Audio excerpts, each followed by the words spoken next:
तो welcome back. आज हमारा लास्ट चैप्टर है, यानी कि आज दो चैप्टर्स हैं हमारे पास। एक है मोटिवेशन और एक है इमोशन। हमारी बुक में भी मोटिवेशन और इमोशन नाम का एक चैप्टर है। इसको हम दो पार्ट्स में पढ़ेंगे। वीडियो एक ही रहेगा, पार्ट्स दो रहेंगे। ओके, सबसे पहले मोटिवेशन पर आते हैं। होता क्या है ये देख लेते हैं। Factors within and outside an organism that cause it to behave a certain way at a certain time. कुछ फैक्टर्स जो कि ऑर्गेनिज्म की बॉडी के अंदर भी हो सकते हैं, बॉडी के बाहर भी हो सकते हैं, जो कि किसी बिहेवियर के पीछे का रीज़न क्रिएट करते हैं। फॉर एग्जांपल, आप खाना खा रहे हैं, वो भी एक बिहेवियर हुआ। तो इसका काज क्या हो सकता है? इंटरनल कॉज भी हो सकता है, एक्सटर्नल कॉज भी हो सकता है। इंटरनल कॉज कैसे?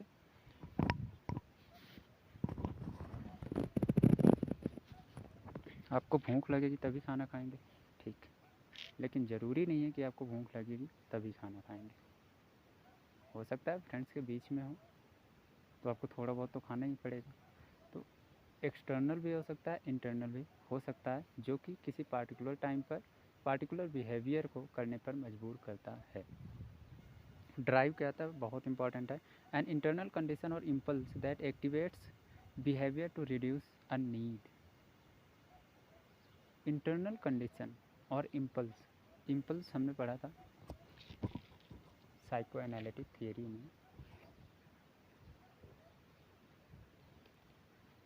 इम्पल्स का मतलब होता है कोई अचानक से या कोई सेंसेशन या एक्टिवेशन ऑफ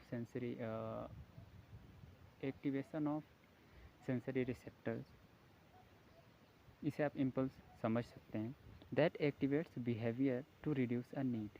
होता क्या है कि एक समझने के लिए अच्छे से समझा रहा हूँ, समझिए इसको। ये हमारी नीड होती है। आपको भूख लगी, आपकी ज़रूरत क्या है? Your need is the food is your need. अब इस नीड को ख़त्म करने के लिए एक इम्पल्स आएगा। इस नीड को काउंटर करने के लिए इसके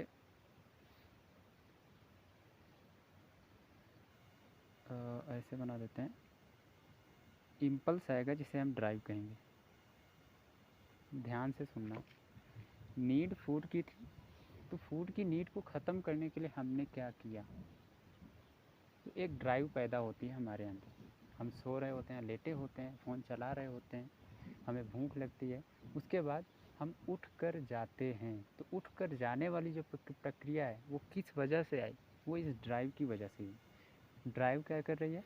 आप ड्राइव बता रही है कि आपको फूड की नीड है और आपको इस नीड को ख़त्म करने के लिए खाने तक पहुंचना पड़ेगा।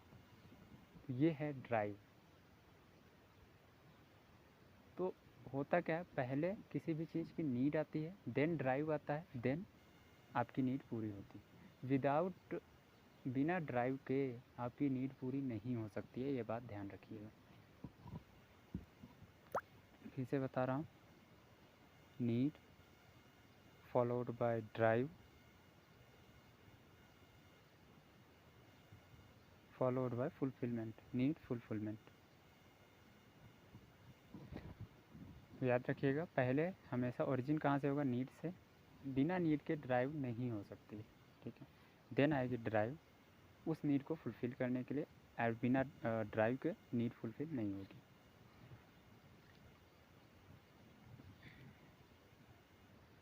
इंसेंटिव क्या है?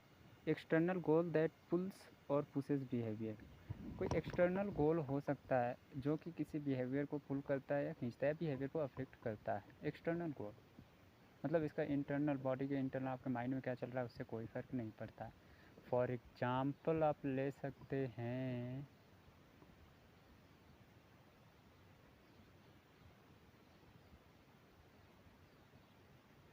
ओके, अच्छा एग्जाम्पल है मेरे पास। आप सड़क पर जा रहे हैं, अपने रास्ते से जा रहे हैं, पीछे से कोई खूबसूरत लड़की आ गई स्कूटी, अब आपको मुड़ना था साइड में, आप मुड़े नहीं, उसके पीछे पीछे चले गए कुछ दूर, 1 किलोमीटर 2 किलोमीटर। उसके बाद आपको लगा कि अब नहीं रुकेगी, आपको फिर से वापस आना पड़ा। तो ये क्या था, एक एक्सटर्नल रीज़न था, एक इंसेंटिव था। हालांकि हमेशा आप यही एग्ज़ाम में मत लिख देना, कुछ और सोच लेना। तो ये एक एग्जाम्पल था जो कि इंसेंटिव के बेसिस पे था। ये कॉन्सेप्ट है, ठीक है, थियरीज नहीं। अब आते हैं थियरीज ऑफ मोटिवेशन पर। ये कुछ टर्मिनोलॉजीज थे जिन्हें पढ़ना ज़रूरी था, समझना ज़रूरी था। अगर ये चीज़ें समझ में आ गई हैं तो अब यहाँ पे आ जाओ थियरीज ऑफ मोटिवेशन पे। एक होती है इंस्टिंक्ट थियरी। पहली थियरी कहती है कि जो मोटिवेशंस हैं, मोटिव्स हैं, वो इनेट होते हैं, मतलब आंतरिक होते हैं, अंदर से जन्म लेते हैं। बट हमने अभी अभी एक एग्जांपल लेके देखा कि मोटिवेशन हमेशा आंतरिक नहीं होता, ठीक है। तो ये कुछ हद तक सही कही जा सकती है कुछ केसेस में, बट हर केस में अप्लाई नहीं की जा सकती। उसके बाद आती है एक drive theory, biological needs as motivation. हमारे जो बायोलॉजिकल नीड है उसी को पूरा करने के लिए मोटिवेशन आता है। जैसे फूड वाला एग्जांपल दिया था, वो एक बायोलॉजिकल नीड थी, उसको पूरा करने के लिए हमें हमारे अंदर ड्राइव आई, इसकी वजह से वो नीड फुलफ़िल हुई, इसी को हमने बोला मोटिवेशन। तो हमेशा बायोलॉजिकल नीड सारी चीज़ों को तो एक्सप्लेन कर नहीं सकती, तो यहाँ पे भी इसकी एक कुछ लिमिटेशंस हैं। उसके बाद इंसेंटिव थ्योरी कहती है एक्सटेंसिक थिंग्स पुश और पुल बिहेवियर। बाहर की चीज़ें हमारे बिहेवियर को प्रभावित करती हैं, तो अंदर वाली चीज़ें कौन एक्सप्लेन करेगा, यहाँ पे ये थियरी भी कुछ कमी रह जाती है। मतलब कोई भी थियरी ऐसी नहीं है तीनों में जो पूरे हर चीज़ को एक्सप्लेन कर सकें। अगला एक है arousal theory. People are motivated to maintain optimum level of arousal. जो लोग होते हैं वो अपने अंदर एराउजल लेवल बनाए रखने के लिए मोटिवेटेड होते हैं। एराउजल लेवल का मतलब एक्टिवनेस, कुछ काम करना है, कुछ ना कुछ तो करना है, ये वाली चीज़ जो एराउजल का जो एक ऑप्टिमम लेवल होता है कि यहाँ तक हमें ये आज का अगर ये टारगेट है तो ये हमें करना ही करना है, ये एराउजल लोगों के अंदर ऑटोमेटिकली बना रहता है। ये एराउजल थियरी कहती है। बट यहाँ पे भी कुछ प्रॉब्लम्स है कि हर टाइम पे जो फिर बहुत ज़्यादा लेजी टाइप का बिहेवियर शो करते हैं, उसको कैसे हम एक्सप्लेन करेंगे। अगला है ह्यूमनिस्टिक थियरी। ह्यूमनिस्टिक थियरी बताती है हायरार्की ऑफ नीड्स के बारे में। कुछ नहीं है, हायरार्की ऑफ नीड्स हमने पढ़ी है, उसमें कहा है कि अगर आप बेसिक नीड्स आपकी कंप्लीट हो गई हैं तो आप कोशिश करेंगे कि आपकी सेफ्टी नीड्स पूरी हो जाएं। सेफ्टी नीड्स पूरी होने के बाद आपके अंदर एक ड्राइव आएगी जो कि कहेगी कि आपको अपने रिलेशनशिप्स को सुधारना है, तो आप वहाँ पे भी जाएंगे। फिर उसके बाद आप आएंगे अपने सेल्फ इस्टीम पर, एंड देन आपकी लास्ट जो नीड बची हुई है वो सेल्फ एक्चुअलाइजेशन की बची है, आप उसको भी पूरा करने की कोशिश करेंगे। तो एक लेवल से जो दूसरे, ये सारी की सारी जो नीड हेरारकी थी, ये तो नीड बता दी हमने। अब उस नीड को पूरा करने के लिए हमारे पास एक ड्राइव आता है, हर लेवल पर ड्राइव बना रहता है जब तक कि हम सेल्फ एक्चुअलाइजेशन पर नहीं पहुंचते हैं। तो वही जो ड्राइव पैदा हो रही है उसी को हमने वहाँ पर हेरारकी ऑफ नीड में मोटिवेशन बोल दिया।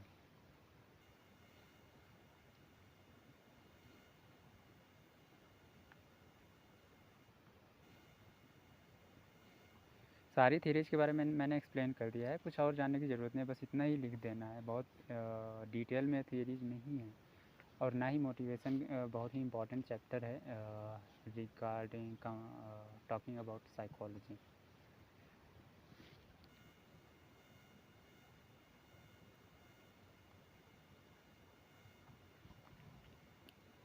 यहाँ पर एक चीज़ है जो आपके सिलेबस का पार्ट है, इस एग्जांपल को मैं लेके चलना चाहूँगा। ह्यूमनिस्टिक यहाँ से drives as state of the brain, the hub of main central drive system lies in the hypothalamus. कोई भी ड्राइव होती है, अगर बायोलॉजिकल ड्राइव, यहाँ पे सेंट्रल ड्राइव सिस्टम की बात कर रहे हैं, वैसे मुझे लगता है बायोलॉजिकल ड्राइव सिस्टम होना चाहिए था, but anyway central drive system की बात कर रहे हैं। तो इन्होंने कहा कि जो हमारा हाइपोथैलेमस है वो इसका हब होता है। रीजन क्या है, हाइपोथैलेमस आपके इमोशंस को कंट्रोल करता है with the help of two things named as hippocampus and amygdala. इसके अलावा हाइपोथैलेमस ही कंट्रोल करता है हमारी पिट्यूटरी ग्लैंड को भी। तो कहीं ना कहीं जो इमोशंस हैं उनका, इमोशंस और मोटिवेशंस हैं, उनका जो काम करने का कंट्रोल है वो इसी के पास है, हाइपोथैलेमस के पास है। यहाँ पे हम दो चीज़ों को लेके चलेंगे। ओबेसिटी, हम यहाँ पे ओबेसिटी को लेके चलेंगे एक एग्जांपल के तौर पर कि कैसे नीड आती है, कैसे ड्राइव आता है और कैसे हम खाना खाते हैं। Basic metabolism rate, the rate a body rest uses for vital life functions. Energy homeostasis की बात कर रहे हैं। Energy homeostasis long term matching of food intake to energy expenditure. जब एनर्जी होमोस्टेसिस की बात कर रहे हैं तो हम लॉन्ग टर्म के बारे में बात करते हैं और इसको हम कहते हैं कि फूड इनटेक कितना हुआ और एनर्जी एक्सपेंडिचर कितना हुआ, इस बारे में बात करते हैं एनर्जी होमोस्टेसिस में। पॉजिटिव एनर्जी बैलेंस क्या होता है? जब caloric intake exceeds amount of caloric energy expanded. जब आप काम ज़्यादा करते हैं, एनर्जी ज़्यादा एक्सपेंड करते हैं और इनटेक आपका थोड़ा सा कम रहता है, तो उसे कहते हैं positive energy balance. Negative energy balance इसी का अपोजिट हो जाता है। जब कैलोरिक इनटेक, एक मिनट, नहीं, पॉजिटिव एनर्जी बैलेंस होता है जब कैलोरिक इनटेक मतलब आपकी आप जितना खाना खा रहे हैं उससे जितनी एनर्जी मिल रही है वो ज़्यादा होती है कंपेयरिंग टू एनर्जी स्पेंड। आप कम खर्च करते हैं और ज़्यादा खाते हैं। नेगेटिव एनर्जी बैलेंस इसी का उल्टा हो जाता है जब आप खाते कम हैं और एनर्जी ज़्यादा खर्च कर रहे होते हैं, उसे कहते हैं negative energy balance. Short term eating signals के बारे में बात कर लेते हैं। Physiological slight increase in blood insulin.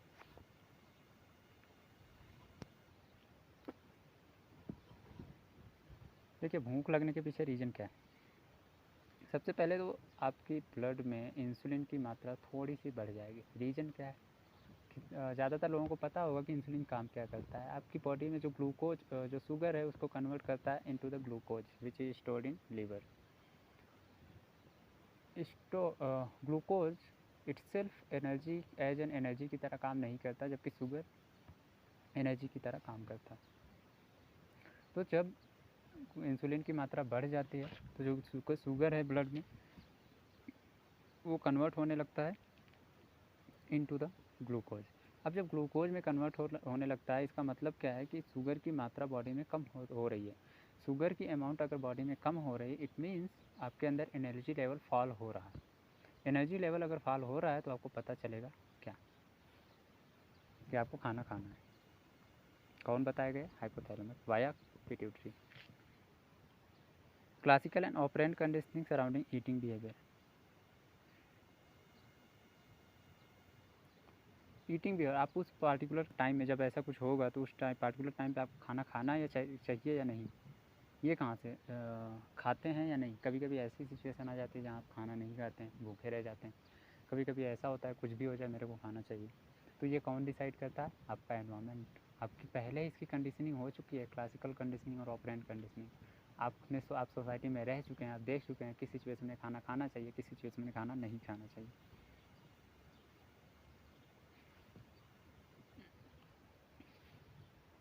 Satiety, signals from the stomach, chemical and stretch receptors. पेट से भी कुछ सिग्नल्स जाते हैं। Leptin, a hormone indicating the amount of fat in the body. ये सारे शॉर्ट टर्म ईटिंग सिग्नल्स हैं। पहला सिग्नल ये था, दूसरा सिग्नल ये है, तीसरा सिग्नल ये है, चौथा ये है। ठीक है, इस तरह से सिग्नल्स रिलीज होते हैं जब हमें भूख लगती है। तो ये सबसे लास्ट में रिलीज होता है। आप एक दो दिन भूखा रह जाए, उसके बाद ये लेप्टिन रिलीज होगा। ये अब इससे ज़्यादा नहीं हो सकता है। Long term signals and body weight, secretion of leptin and insulin are directly proportional to the amount of body fat. अगर इंसुलिन या लेप्टिन ज़्यादा सिक्रीट हो रहे हैं तो आपकी बॉडी में बॉडी फैट ज़्यादा है। सेट पॉइंट थ्योरी कहती है कि optimal body weight is defended bye regulating hunger feeling and metabolic rates. Optimal body weight हमारी बॉडी ऑटोमेटिकली ले लेती है, अपने आप को सेव कर लेती है by hunger signals and metabolic rates. अगर आप खाना कम करें, एनर्जी लेवल कम है तो आपकी बॉडी कम काम करेगी, ज़्यादा खा रहे हैं तो आपकी बॉडी ज़्यादा काम करने के लिए तैयार रहेगी। तो एक होम्योस्टेसिस बनाए रखने की बात करती है set point theory. Settling point theory that says body weight stabilizes around the point where there is a balance between energy intake and energy expenditure. जहाँ पर ये दोनों बराबर हो जाते हैं, एनर्जी इंटेक और एनर्जी एक्सपेंडिचर बराबर हो जाते हैं, वहाँ पे हमारा बॉडी वेट स्थिर हो जाता है।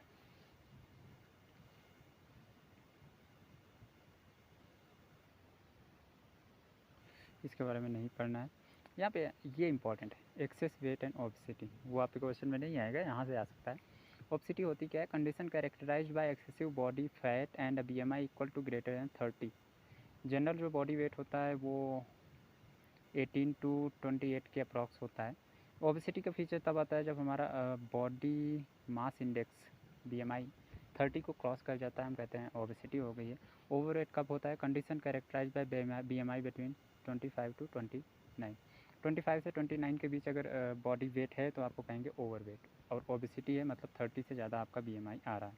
कौन कौन से फैक्टर्स हैं जो ओबेसिटी मतलब मोटापा होता है, ओबेसिटी को अफेक्ट कर सकते हैं? Positive incentive value, palatable food, super sizing, cafeteria diet effect, BMR changes over the life span, sedentary life span, leptin resistant, weights recycling, ये सारे फैक्टर्स हैं जो कि अफेक्ट करते हैं।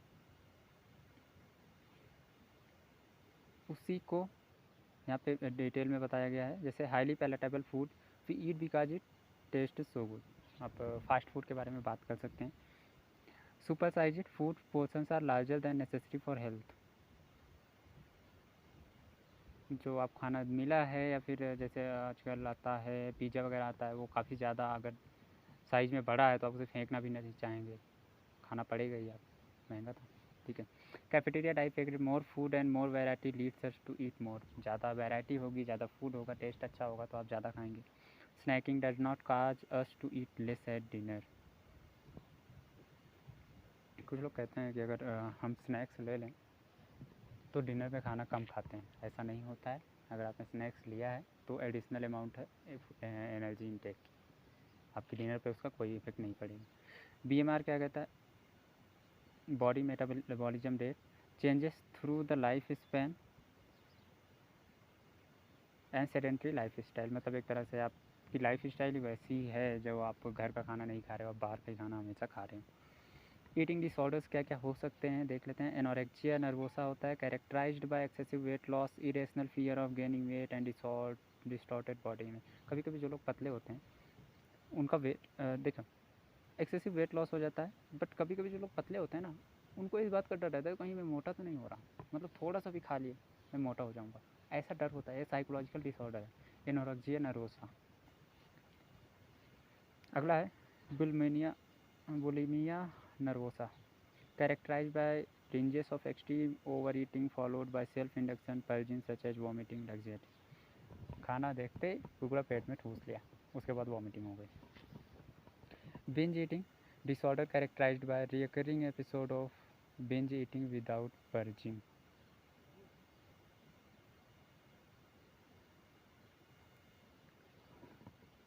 खाना देखा आपने, खा लिया, लेकिन आपको वॉमिटिंग नहीं हुई, आप पचाते चले गए, तो ये क्या होगा? एट लास्ट आपको ओबेसिटी होने वाली है। सेक्सुअल मोटिवेशन एंड बिहेवियर, इसके बारे में नहीं पढ़ना है, आपके सिलेबस में नहीं है, आप पढ़ना चाहें तो पढ़ सकते हैं, नो प्रॉब्लम।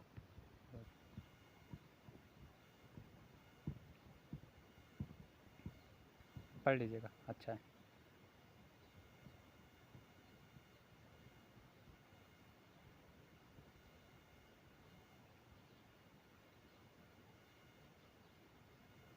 ये हम पढ़ चुके हैं।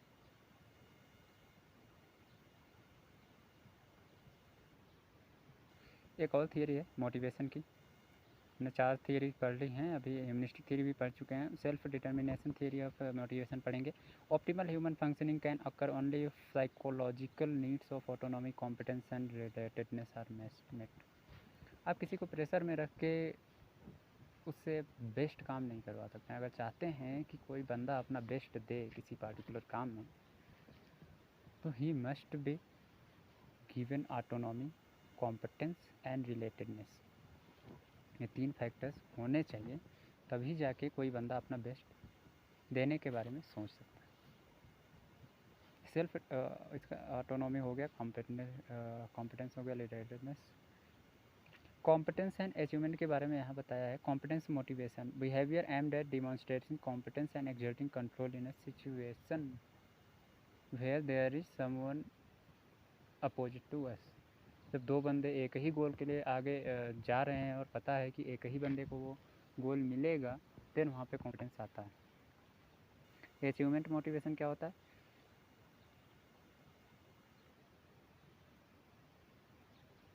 Behaviour aimed at excelling, succeeding और outperforming others at some activity. ये अचीवमेंट मोटिवेशन होता है। कॉम्पिटेंस मोटिवेशन थोड़ा गलत हुआ है, कॉम्पिटेंस मोटिवेशन के बारे में खुद फिर से बता रहा हूँ। Behaviour aimed eight demonstrating competence and exerting control in a situation. आप जनरल काम कर रहे हैं सही से, ऐसा नहीं है कि आप किसी से कम काम कर रहे हैं, सब कुछ सही चल रहा है। इसे कहते हैं कि आपके अंदर कॉम्पिटेंस मोटिवेशन है, आप उस लेवल पे आ गए हैं जहाँ पे आप अच्छा काम कर सकते हैं। जब अचीवमेंट मोटिवेशन की बात करते हैं तो ये एक्सेल करने की बात करता है, मतलब एक तरह से टॉप करने की बात करता है। और ये इन्फ्लुएंस बाय कल्चर, कल्चर से इन्फ्लुएंस हो सकता है। अब बात करते हैं इमोशन पर। हमारा दूसरा पार्ट है इस वीडियो का, इमोशंस। 3 थियरीज है, बहुत ही छोटी छोटी हैं, हम देखेंगे। A class of subjective feelings elicited by stimuli that have high significance to an individual। ये डेफिनेशन है, रख लीजिएगा, समझाने जैसा कुछ है नहीं। दूसरी डेफिनेशन है stimuli that produce high arousal generally produce strong feelings are rapid and automatic emerged through natural selection to benefit survival and reproduction. ये पूरी की पूरी डेफिनेशन है इमोशन की, और हर जगह पे कोई भी टेक्निकल टर्म यूज़ नहीं किया गया है। आप खुद से इसको रख लीजिएगा, याद कर लीजिएगा, अपने हिसाब से इसको चेंज भी कर सकते हैं। बेसिक इमोशंस की बात करते हैं तो fear, surprise, anger, disgust, happiness, sadness, ये सारे बेसिक इमोशंस हैं। Basic emotions are innate and hard wired. Innate होते हैं, आंतरिक होते हैं, और बहुत ही ज़्यादा कॉम्प्लेक्स होते हैं। Complex emotions are a blend of many aspects of emotions classified along 2 dimensions, pleasant और unpleasant, level of activation और arousal associated with emotion। जितने भी बेसिक इमोशंस हैं उनको 2 पार्ट्स में डिवाइड किया गया है, 2 तरह से डिवाइड किया गया। एक को बोला गया हो सकता है वो प्लेजेंट हो या फिर अनप्लीजेंट हो। दूसरे में बोला गया उनका लेवल ऑफ एराउजल कितना है, बहुत ज़्यादा हाई एराउजल क्रिएट कर रहे हैं या फिर लो एराउजल क्रिएट कर रहे हैं। फिजिकल एराउजल एंड इमोशंस की बात करते हैं तो sympathetic nervous system is aroused with emotion. ये मैं पढ़ा चुका हूँ, इसके बारे में फिर से नहीं बताऊँगा। ये मैगडाला के बारे में पढ़ा चुका हूँ। इमोशंस और फेशियल एक्सप्रेशंस के बारे में बात करते हैं। इमोशंस और फेशियल एक्सप्रेशंस का बहुत ही गहरा रिश्ता है। आपका जो भी इमोशन होगा वो एसोसिएटेड है किसी न किसी यूनिक फेशियल एक्सप्रेशन से। वो आपके लिए यूनिक है, ज़रूरी नहीं है कि वो सबके लिए यूनिक हो, बट इंडिविजुअल के लिए यूनिक होता है। अब इमोशन को डिस्क्राइब करने के लिए कुछ थियरीज आई हैं विद सम एग्जाम्पल्स।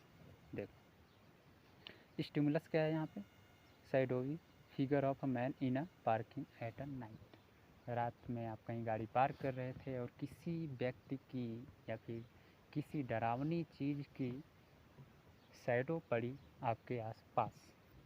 ये क्या था, स्टिमुलस था। ऐसी कंडीशन में कौन सा इमोशन जागृत होता है तो आपको पता होगा, फियर, डर पैदा होता है। इसकी वजह से क्या होगा, आपके अंदर फिजियोलॉजिकल एराउजल होगा और बिहेवियर आपका बदलेगा। फिजियोलॉजिकल चेंज होगा, एराउजल होगा और बिहेवियर बदलेगा। तीसरी बात, थर्ड स्टेप में क्या होगा, सब्जेक्टिव एक्सपीरियंस ऑफ इमोशन। आपका इमोशन बाहर दिखेगा और आप वहाँ से भागना स्टार्ट करेंगे। फिर से स्टेप बाय स्टेप समझना, जेम्स लेंजे थियरी क्या कहती है। पहले स्टिमुलस आएगा,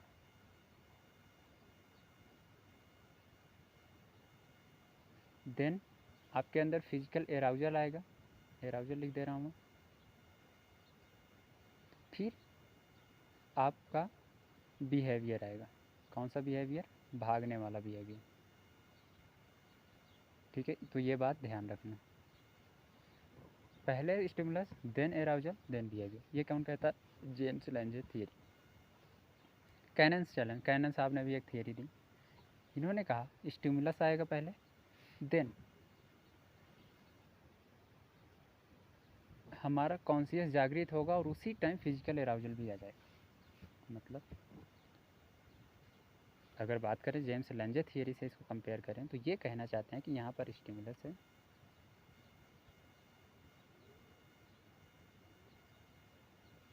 उसके बाद आएगा कॉन्शियस,